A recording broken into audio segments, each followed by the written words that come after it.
So today we're installing a fire safety system over at Yarm. The system is going to be a smoke sensor on each floor. It's going to be wireless and interlinked, so there's no wiring, it's all battery operated, 10-year sealed lithium battery.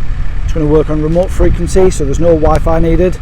And we're going to place one on each floor, as well as a smoke and heat detector in the waste store.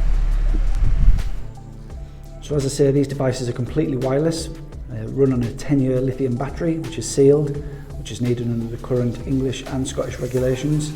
The devices are interlinked through remote frequency, so there's no additional Wi-Fi, no wiring.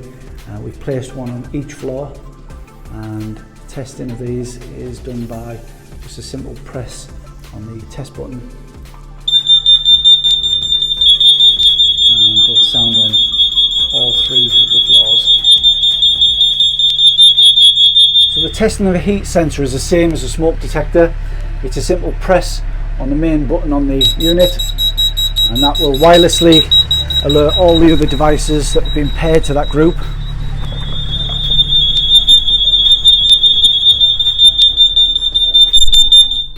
So it'll inform all the tenants that there's a fire somewhere in the building. Any owner or managing agent of an apartment block, flats, HMOs, serviced accommodation will come under the Regulatory Reform Fire Safety Order 2005. You should check that out. It will give direction on what's needed. You'll need a fire risk assessment. You'll need to look at things like access and egress, signage, fire extinguishers. Those are covered a little bit more in another video. If you want more advice on the smoke alarms, please check out the Smart Detect website at smartdetect.co.uk. They've got a range of heat, smoke, carbon monoxide, various smart detectors. They work on battery, and also there's Wi-Fi options available if you want that remote notification. For upgrade works, you can contact us on help@safetyinspectors.co.uk.